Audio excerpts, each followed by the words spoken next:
Hello everyone, நான் சங்கர். நீங்கள் பார்த்துட்டு இருக்கிறது Tamil smart education.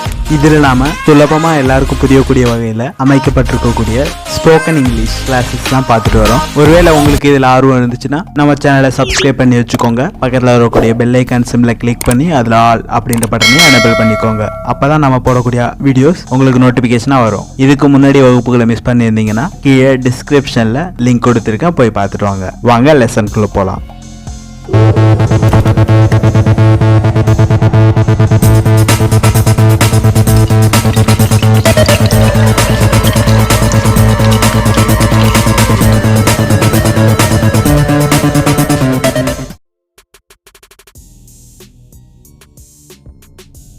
Going to இதை எதுக்கு பயன்படுத்தலாம்? நீங்க செய்ய இருக்கிற ஒரு செயலை பத்தி சொல்றதுக்கு கோயிங் டு அப்படின்ற வார்த்தையை பயன்படுத்தலாம். இதை இப்போ நம்ம சில உதாரணங்களோட பார்க்கலாம். I am going to pay, நான் வாங்க போகிறேன். I am going to ask him, நான் அவனை கேட்க போகிறேன். I am going to resign my job, நான் என்னுடைய வேலையை ராஜினாமா செய்ய போகிறேன். இதை இன்னொரு விதமாக கூட சொல்லலாம். I am going to quit the job. Quit அப்படின்ற வார்த்தைக்கான பொருள் விடு, விட்டு விடு, வெளியேறு, இந்த மாதிரி அர்த்தம் வரும். I am going to start a business, நான் ஒரு வியாபாரம் துவங்க போகிறேன். I am going to cancel this order, நான் இந்த ஆர்டரை ரத்து செய்ய போகிறேன். I am going to get married, நான் திருமணம் செய்து கொள்ள போகிறேன். கோயிங் டு அப்படின்ற வார்த்தையை அடுத்து நீங்கள் மேற்கொள்ள இருக்கும் செயலை பத்தி குறிப்பிடுறதுக்கு பயன்படுத்தலாம். நீங்க என்ன செய்ய போகிறீர்களோ அந்த செயலை ஐ எம் கோயிங் டு இதுக்கு பக்கத்துல அந்த செயலுக்கு சரியான வெர்போட இணைச்சு சொல்லணும். he is going to inform the news, அவன் அந்த விஷயத்தை தெரிவிக்க போகிறான். she is going to dance, அவள் நடனம் ஆட போகிறாள். they are going to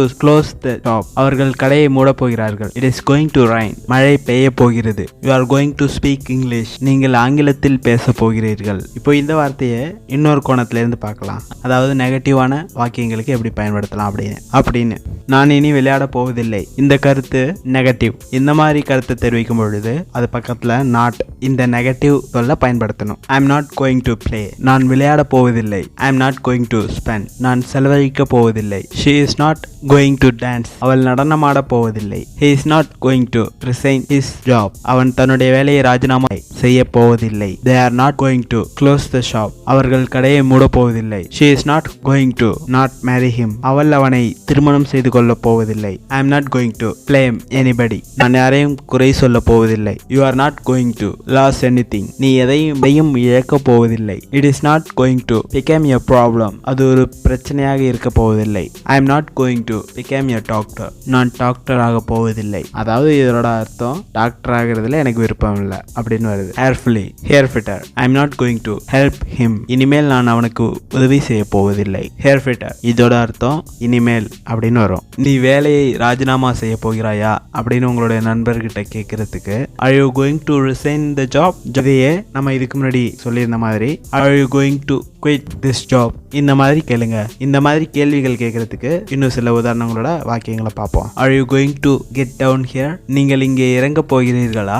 are you going to marry her, நீ அவளை திருமணம் செய்து கொள்ள போகிறாயா? are you going to continue here, நீ இங்கே தொடர போகிறாயா? அதாவது நீங்க வேலையை தொடர போகிறாயா அப்படின்னு கேட்கறது கூட இப்படி கேட்கலாம். are you going to invite him, அவனை அழைக்க போகிறாயா? are you going to ask him, நீ அவனை கேட்க போகிறாயா? are you going to cancel the order, நீ அந்த ஆர்டரை ரத்து செய்ய போகிறாயா? are they going to play, அவர்கள் விளையாட போகிறார்களா? are they going to vacate the house, அவர்கள் வீட்டை காலி செய்ய போகிறார்களா?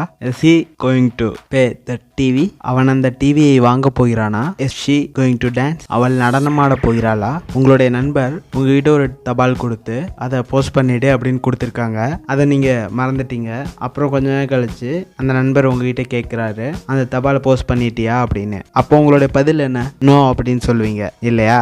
இதையே மன்னிக்கவும், கடிதத்தை தபாலில் சேர்க்க மறந்துவிட்டேன் என்று கூற வேண்டுமானால் sorry I forgot to post the letter என்று கூறலாம். அதாவது நீங்க இந்த மாதிரி மறந்து போன விஷயங்களை நான் இங்க சொல்லியிருக்க மாதிரி நீங்க சொல்லுங்க. I forgot to tell you one thing, நான் உன்னிடம் ஒரு விஷயத்தை சொல்ல மறந்துவிட்டேன். I forgot to ask his name, நான் அவனுடைய பெயரை கேட்க மறந்துவிட்டேன். I forgot to bring my umbrella, என்னுடைய குடையை கொண்டு வர மறந்துவிட்டேன். I forgot to remind him, அவனுக்கு ஞாபகமூட்ட மறந்துவிட்டேன். He forgot to bring the notebook, அவன் நோட்டு புத்தகத்தை கொண்டு வர மறந்து விட்டான். நீங்க மறந்து போன விஷயத்த சொல்றதுக்கு ஐ forgot to இதுக்கு அருகில ப்ரெசன்ட் டென்ஸ் வெர்பை இணைச்சா போதும். இப்போ நாம மறந்து போன விஷயங்களை எப்படி சொல்லணும் அப்படின்றத பார்த்துருந்தோம். அடுத்ததா உங்களுக்கு விருப்பம் இல்லை அப்படின்றத பத்தி எப்படி சொல்லலாம். அதாவது உங்களுடைய நண்பர் உங்களை ஒரு இடத்துக்கு போக சொல்லியிருக்காரு, பட் ஆனால் உங்களுக்கு அங்கே போறதுக்கு விருப்பம் இல்லை. அந்த டைம்ல நீங்க எப்படி அவங்களுக்கு அதை தெரியப்படுத்தணும் அப்படின்றத பார்ப்போம். ஐ refused to dance. இதனோட அர்த்தம் நான் அங்கே போக மறுத்தேன். She refused to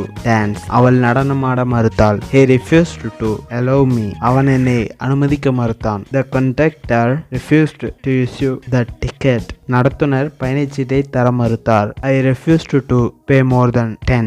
நான் 10 ரூபாய்க்கு மேல் தர மறுத்தேன். ஆங்கில வாக்கியங்கள்ல பல பிரிவுகள் இருக்கு. நம்ம பேசும்போது பலவிதமான வாக்கியங்களை நம்ம பயன்படுத்த வேண்டியது அவசியமா இருக்கு. ஸோ நம்ம பயன்படுத்தணும்னா அதை ஃபர்ஸ்ட் நமக்கு தெரிஞ்சிருக்கணும் இல்லையா? அதனால தான் நம்மளுடைய லெசன்ல ஸ்டார்டிங்ல இருந்து ஒரு வார்த்தைக்கு பல உதாரணங்களோட பல விதமா வாக்கியங்களை உங்களுக்கு அமைச்சு கொடுத்துருக்கோம். அதை நீங்க திரும்ப திரும்ப படிச்சு அதை புரிஞ்சுக்கோங்க. இந்த பாடத்துல நாம 2 வகையான வாக்கியங்களை பத்தி பார்ப்போம். கவனமா பாருங்க. வாக்கியங்களில் பாசிட்டிவ் நெகட்டிவ் இந்த மாதிரி 2 விதமா இருக்கு. முதல்ல நான் சில பாசிட்டிவ் வாக்கியங்களை பத்தி சொல்றேன். நம்ம வழக்கமாக மேற்கொள்ளக்கூடிய செயல்களை சிம்பிள் பிரசன்ட் இந்த தலைப்புல கொடுத்துருக்கோம். இப்போ சில உதாரணங்களை பார்ப்போம். I go to temple on Friday. நான் வெள்ளிக்கிழமைகளில் கோவிலுக்கு செல்கிறேன். I watch TV every day. நான் தினந்தோறும் டிவி பார்க்கிறேன். I take oil bath twice week. நான் வாரத்துக்கு ஒரு முறை எண்ணெய் தேய்த்து குளிக்கிறேன். We go to the beach on Sunday. நான் ஞாயிற்றுக்கிழமைகளில் கடற்கரை செல்வது வழக்கம். they close the shop at 9 p.m. அவர்கள் இரவு 9 மணிக்கு கடை மூடுவார்கள். இந்த 5 வாக்கியங்களும் நம்ம வழக்கமா மேற்கொள்ளக்கூடிய விஷயங்களை குறிக்கும். இவைகளை தான் பாசிட்டிவ் சென்டென்ஸ் அப்படின்னு சொல்றோம். இப்போ சில முக்கியமான விஷயத்த சொல்ல போறேன். கவனமா பாருங்க. ஐ கோ டு டெம்பிள். அவர்கள் கோயிலுக்கு செல்கிறார்கள். they go to temple. அவர்கள் கோயிலுக்கு செல்கிறார்கள். we go to temple. நாங்கள் கோவிலுக்கு செல்கிறோம். ஆனா he she it இது போன்ற சப்ஜெக்டுகள் பற்றி குறிப்பிடும் பொழுது வெர்போட எஸ் சேர்த்து சொல்லணும். he she it அப்படின்னா என்னன்னு தெரிஞ்சுக்கலாமா? ஹீனா அவன், ஷீனா அது, ஷீ அப்படின்னா அவள், இட் அப்படின்னா அது. இதை பத்தி குறிப்பிடும் பொழுதுதான் வெர்போட எஸ் சேரும். இப்போ அதுக்கான உதாரணத்தை பார்ப்போம். He comes here. அவன் இங்கே வருகிறான். She comes here. அவள் இங்கே வருகிறாள். It works well. அது நன்றாக வேலை செய்கிறது. இந்த 3 வாக்கியத்திலையும் கம், work இதோட எஸ் சேர்ந்திருக்கத நாம பார்க்க முடியுது இல்லையா? அது சரி சார், இதுக்கு முன்னாடி சப்ஜெக்ட் அப்படின்னு சொன்னீங்களே, அப்படின்னா என்ன அப்படின்றத தெளிவா தெரிஞ்சுக்கணும்னு சில பேர் யோசிச்சுட்டு இருப்பீங்க. ஏன் நான் அப்படி சொல்றேன்னா, நான் அதை தெரிஞ்சுக்கிறதுக்கு முன்னாடி அப்படிதான் நான் யோசிச்சேன். சரி, சப்ஜெக்ட் அப்படின்னா என்னன்னு தெளிவா பார்த்துடலாம். ஒருவேளை உங்களை யாருக்காவது தெரியாம இருந்துச்சுன்னா அவங்க தெரிஞ்சுக்கிட்டோம். சப்ஜெக்ட் அப்படின்னா செயலை செய்பவர், அதாவது த்ரோ ஆஃப் த ஆக்ஷன். ஐ கோ தேர். நான் அங்கே போகிறேன். இதில் போகும் செயலை மேற்கொள்வது நான். எனவே ஐ என்பது சப்ஜெக்ட். இப்போ உங்களுக்கு நல்லா புரிஞ்சிருக்கும் அப்படின்னு நம்புறேன். அடுத்தது நாம நெகட்டிவ் சென்டென்ஸை பத்தி பார்க்கலாம். நெகட்டிவ் அப்படின்னா எதிர்மறை அப்படின்னு சொல்லலாம் தமிழ்ல. நான் இதுக்கான சில உதாரணங்களை சொல்றேன், கவனிச்சு கேளுங்க. I go to temple. நான் கோவிலுக்கு செல்கிறேன். நான் கோவிலுக்கு செல்வதில்லை அப்படின்னு நீங்க சொல்லணும்னா I don't go to temple இந்த மாதிரி சொல்லணும். டோன்ட் என்பதன் அருகில் பிரசன்ட் டென்ஸ் வெர்பை இணைச்சு எதிர்மறை வாக்கியமா அதை அமைக்கலாம். I don't like it. அது எனக்கு பிடிப்பதில்லை அல்லது அதை நான் விரும்புவதில்லை.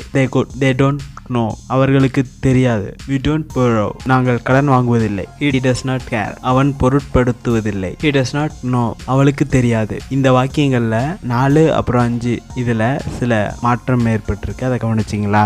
ஐ, they, we போன்ற சப்ஜெக்டுகளுடன் don't என்பதும் he, she போன்ற சப்ஜெக்டுகளுடன் does not என்பதும் இடம்பெற்றுள்ளது அல்லவா? இப்ப நான் சொல்லக்கூடிய விஷயத்த ரொம்ப கவனமா கவனிச்சு நினைவுல வச்சுக்கோங்க. he, she, it போன்ற சப்ஜெக்டுகளுடன் don't இடம்பெறாது. does not இதுதான் இடம்பெறும். do not என்பதோட சுருக்கம் தான் don't. does not என்பதோட சுருக்கம் தான் doesn't. இந்த வகுப்பு ரொம்ப கொஞ்சம் லென்த்தா போயிடுச்சு. பரவாயில்ல, இதுல நிறைய விஷயங்கள் இருக்கு. கவனமா பாருங்க. இந்த வீடியோ உங்களுக்கு பயனுள்ளதாக இருந்திருக்கும்னு நம்புகிறோம். அப்போ உடனே கீழே இருக்கக்கூடிய தம்ஸ் அப் பண்ண கிளிக் பண்ணி விடுங்க. அது எங்களுக்கு அடுத்தடுத்த வீடியோஸ் பண்ணுறதுக்கு ஒரு மோட்டிவேஷனாக இருக்கும். ஒருவேளை உங்களுக்கு ஏதாவது கருத்துக்கள் சொல்லணும்னு இருந்துச்சுன்னா கீழே கமெண்ட்ல சொல்லுங்க. அந்த குறைகளை சரி செஞ்சுக்க ட்ரை பண்றோம். இந்த வீடியோவை முழுமையா பார்த்ததுக்கு ரொம்ப நன்றி. என்ன சொல்றீங்க? இந்த வீடியோ நீங்க ஃபுல்லா பார்க்கலையா? ஏதாவது முக்கியமான தகவலை மிஸ் பண்ணியிருக்க போறீங்க. ஸோ திரும்ப ஒரு முறை ஸ்கிப் பண்ணாம ஃபுல்லா பாருங்க. உங்களுடைய ஆதரவுக்கு நன்றி. இந்த வீடியோ பயனுள்ளதா இருக்கு அப்படின்னு தோணுச்சுன்னா உங்களுடைய நண்பர்களுக்கும் ஷேர் பண்ணுங்க. இப்போ நான் பை பை சொல்லிக்கிறேன். திரும்பவும் இன்னொரு வீடியோல சந்திக்கலாம். தேங்க்யூ.